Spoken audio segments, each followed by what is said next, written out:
रावलपिंडी में मौजूद एक कड़ी सुरक्षा वाले प्रिजनर ऑफ वॉर यानी पीओडब्ल्यू कैंप में वो रात इतिहास बनने वाली थी। यही वो कैंप था जहां 1971 के भारत पाकिस्तान युद्ध के बाद भारतीय वायुसेना के 12 पायलटों को बंदी बनाकर रखा गया था।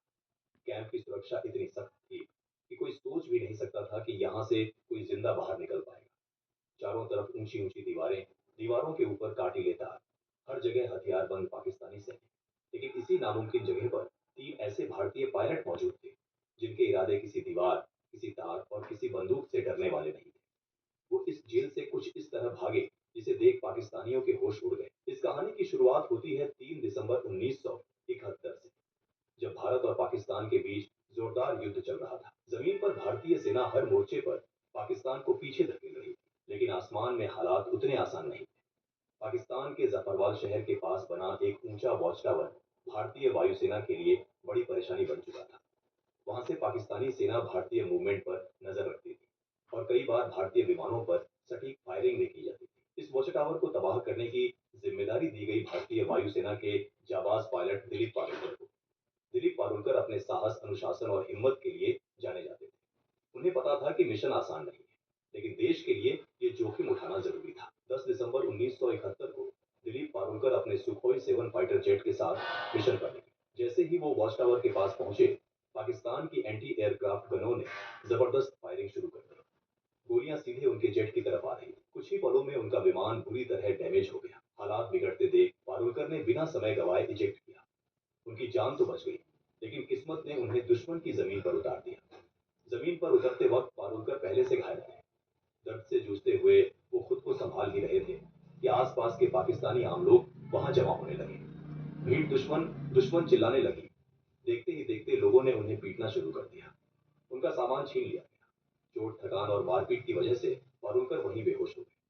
अगर थोड़ी भी देर हो जाती तो शायद भीड़ उन्हें जान से मार देती, लेकिन तभी पाकिस्तानी सैनिक वहां पहुंच गए। सैनिकों ने भीड़ को हटाया और कहा, ये जिंदा हमारे ज्यादा काम का है। इस तरह दिलीप पारुलकर को मौत के मुंह से निकालकर हिरासत में ले लिया गया। जब पारुलकर को होश आया तो उन्होंने खुद को एक अंधेरी, तंग और सीलन भरी कोठरी में बंद पाया। सामने एक पाकिस्तानी अधिकारी खड़ा था। उसने कागज और पेंसिल उनकी तरफ बढ़ाए और कहा, आदमपुर एयरबेस का नक्शा बनाओ। आदमपुर एयरबेस भारतीय वायुसेना का एक बेहद अहम ठिकाना था। पारुलकर ने तुरंत मना कर दिया। इसके बाद शुरू हुआ टॉर्चर का सिलसिला। आखिरकार भारी दबाव में आकर पारुलकर ने नक्शा बना दिया। पाकिस्तानी अधिकारी बहुत खुश हुआ, लेकिन कुछ देर बाद वो गुस्से में वापस लौटा। असल में पारुलकर ने आदमपुर एयरबेस का नहीं, बल्कि मुंबई एयरपोर्ट का नक्शा बना दिया था। गुस्से में अधिकारी ने सजा सुना दी। पूरी रात कोठरी के एक कोने में खड़े रहना होगा। एक गार्ड को आदेश दिया गया कि अगर पारुलकर बैठे तो तुरंत गोली मार दी जाए। पूरी रात पारुलकर खड़े रहे।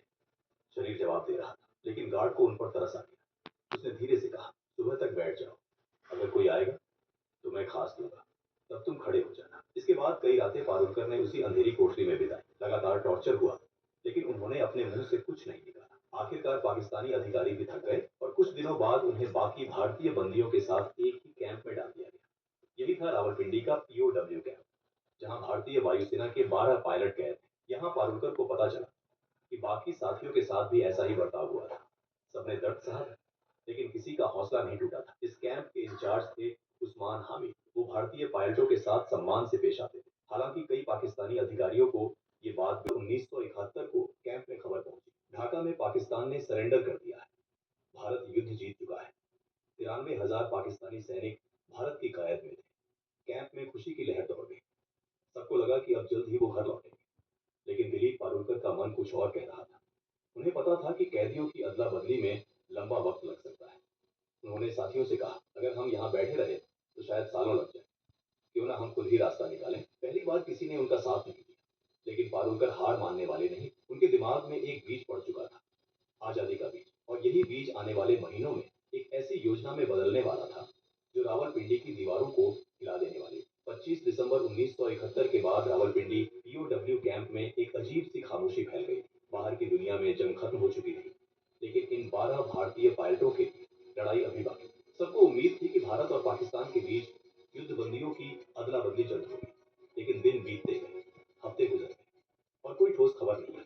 दिलीप पारुलकर को अंदर ही अंदर ये महसूस हो रहा था कि सरकारों की बातचीत में बहुत समय लग सकता है। उनका मन मानने को तैयार नहीं था कि वो बस इंतजार करते रहे। उनके लिए आजादी का मतलब था खुद के दम पर निकलना। शुरुआत में उन्होंने एक अलग योजना सोची। जब रात को टॉयलेट जाने के लिए एक सिपाही उनके साथ आता था, तब उसकी बंदूक छीनकर उसे ढाल बनाकर बाहर निकलने का प्लान बनाया गया। लेकिन ये रास्ता बहुत जोखिम भरा था। काफी सोच विचार के बाद पारुलकर ने ये प्लान खुद ही छोड़ दिया। समय बीतता गया, कई महीने गुजर चुके थे, लेकिन भारत सरकार की तरफ से कोई हलचल नहीं दिख रही। इसी दौरान कैंप में मायूसी बढ़ने लगी। तब पारुलकर ने एक बार फिर अपने साथियों से बात की। इस बार दो लोग आगे आए, एम एस ग्रेवाल और हरीश सिंह जी। तीनों ने तय किया कि अगर किस्मत ने मौका दिया है तो वो उसका इस्तेमाल जरूर करेंगे। अब शुरू हुआ असली प्लान।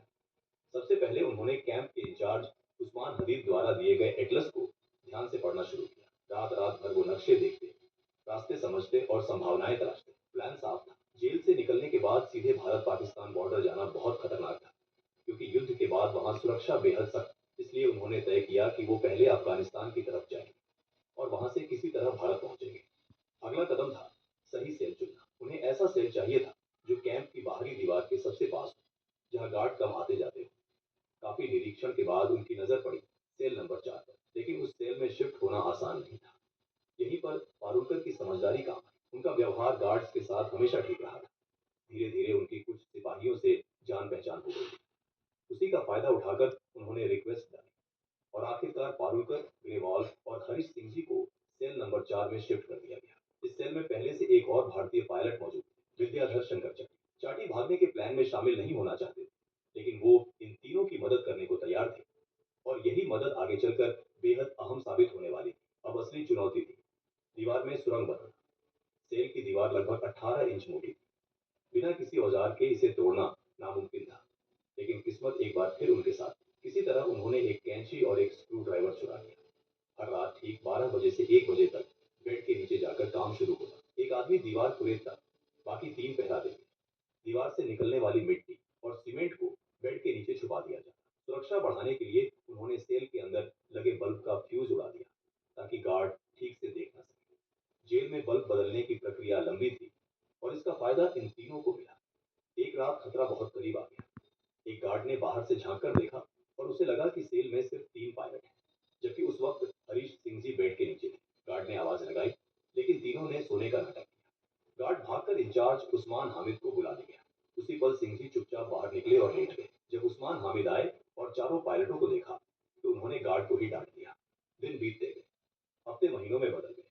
दीवार की ईंटों से सीमेंट निकाला जाता, फिर ईंटों को वैसे ही वापस लगा दिया जाता। बाहर से देखने पर सब सामान्य लगता था। साथ ही उन्होंने भागने के बाद के लिए तैयारी शुरू कर दी। हर कैदी को हर महीने 57 रुपये मिलते थे। इन्हीं पैसों से तीनों ने ड्राई फ्रूट्स, कंडेंस्ड मिल्क और जरूरी सामान इकट्ठा किया। उन्हें पता था कि जेल से बाहर निकलने के बाद जिंदगी और भी कठिन होने वाली है। दिशा जानने के लिए उन्हें कंपास चाहिए था। उन्होंने कैसेट प्लेयर के मैग्नेट और कपड़े सिलने वाली सुई से जुगाड़ू कंपास बनाया। पारुलकर को घर से जो कपड़े मिले थे, उनसे जेल के टेलर को पैसे देकर तीनों के लिए पठानी सूट सिलवाए गए, ताकि बाहर निकलने के बाद वो आम लोगों में घुल मिल सके। धीरे धीरे दीवार का छेद इतना बड़ा हो गया कि एक इंसान उसमें से निकल सके। आखिरी परत, जो कि सिर्फ प्लास्टर था, उसे जानबूझकर छोड़ी गई, ताकि भागने वाली रात उसे आसानी से तोड़ा जा सके। 13 अगस्त 1972 की रात रावलपिंडी पीओडब्ल्यू कैंप के ऊपर काले बादल छाए हुए। तेज हवा चल रही थी और थोड़ी ही देर में मूसलाधार बारिश शुरू हो गई। यही वो रात थी जिसका इंतजार दिलीप पारुलकर, एम एस ग्रेवाल और हरीश सिंह जी महीनों से कर रहे थे। तीनों ने अपने पठानी सूट पहने, ड्राई फ्रूट्स, कंडेंस्ड मिल्क, जुगाड़ से बना कंपास और थोड़े पैसे अपने पास रखे। जाने से पहले उन्होंने अपने साथी विद्याधर शंकर चाटी को गले लगाया। अब आखिरी कदम बाकी था। पारुलकर ने दीवार की आखिरी परत को धीरे धीरे तोड़ा। बारिश की वजह से आवाज बाहर तक नहीं गई। एक एक करके तीनों उस संकरे छेद से बाहर निकल आए। बाहर आकर उन्होंने देखा, दीवार के पास ही एक पाकिस्तानी गार्ड चारपाई पर सो रहा था। तीनों सीधे दीवार की तरफ भागे। कुछ कपड़ों को बांधकर उन्होंने रस्सी बनाई, उसे ऊपर फेंका और दीवार के काटीले तारों के पार अटका दिया। पहले परुलकर, फिर ग्रेवाल और आखिर में हरीश सिंह जी दीवार फांदकर दूसरी तरफ उतर गए। अब वो जेल से बाहर, लेकिन असली लड़ाई अब शुरू होने वाली थी। तीनों तेजी से भागते हुए